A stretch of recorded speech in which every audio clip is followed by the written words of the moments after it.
RippleNet, it truly is the most efficient way to send money globally today.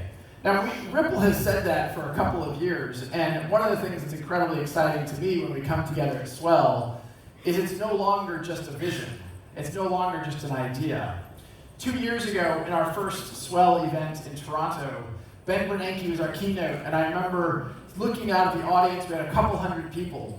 Today, we actually had to cut off registrations at 800 people coming to Swell because of the interest and the momentum that is occurring. Using blockchain technologies, not as a theory, not as a concept, there's so much experimentation, but what Ripple is doing with these technologies, with digital assets, is actually real, and it's actually expanding quickly. Let me spend a minute talking about digital assets, and specifically XRP. So last year at Swell, we announced for the first time a product which we called then XRapid, which we now call on-demand liquidity. And it was really the first time we were talking publicly about a product using a digital asset, using XRP to have real-time access to liquidity. There's about $10 trillion in pre-funded accounts around the world. These are the Nostra-Vostra relationships. I heard one friend of mine describe how this works today as an engine. And in that engine, like any engine, you have to have oil. Without oil, an engine doesn't work. And so they described the pre-funding as the oil that is in the correspondent banking architecture, if you will, to enable the free flow of payments. That pre-funding, that existing, is part of the, well, obviously it works, but it's part of the friction, the opportunity.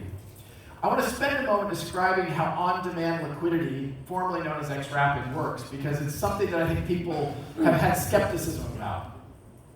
What we're doing with a number of customers, and I'll talk more about some of the announcements we have in a moment, but we're taking a payment flow that might be going from dollar to Mexican peso, and you're holding a dollar, you're selling that dollar and buying XRP, you're moving that XRP across the XRP ledger to, let's say, Bitso, who's here in the audience today.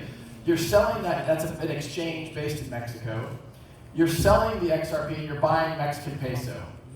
By enabling that liquidity to move from dollar to peso in real time, you're changing how that oil is greasing the engine of correspondent banking. So for us, in a world of hype, in a world of experimentation, in a world where people talk about the opportunity and really the speculation of digital assets, we feel like XRP is the only digital asset really poised to solve a problem at scale, a global payments problem.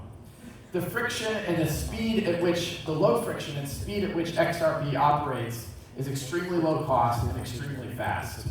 This is different than many of the other digital assets out there. So let's spend a moment talking about 2019. It's been an incredible year. The industry certainly has evolved a ton, and I think anytime we're here talking, it would be, before June, we didn't really talk about Facebook and Libra, but now you can't have a conference like this and not talk about what's going on with Facebook and Libra. But for me, what Facebook announced with their white paper was similar to the vision we have talked about at Ripple from the earliest days. Their vision is a little bit different because in many ways they seek to go direct to the consumer. In many ways they seek to compete with the banks. They want to onboard customers, they want to deal with the KYC requirements. Ripple's view is we can partner with the industry, we can partner with regulators to work with the system as opposed to against the system. Now, Libra's brought a lot of attention to the category, and I think it's still uncertain as to how that plays out. I've said publicly before, I think any financial institution, any financial product is really built upon trust. And today, Facebook has a trust deficit, and as they move forward, I think many regulators continue to ask questions about should we have Facebook as an entrant in the financial system. So as I said, unclear what's going to happen, but frankly, had you told me a year ago, or even when I joined Ripple almost 5 years ago, that companies like Facebook would be entering the digital asset and blockchain industry, I probably would have doubted that would happen as quickly.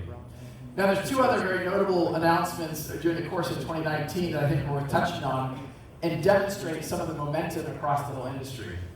First, the central bank, PBOC, the People's Bank in China, announcing their intent to launch a digital asset backed by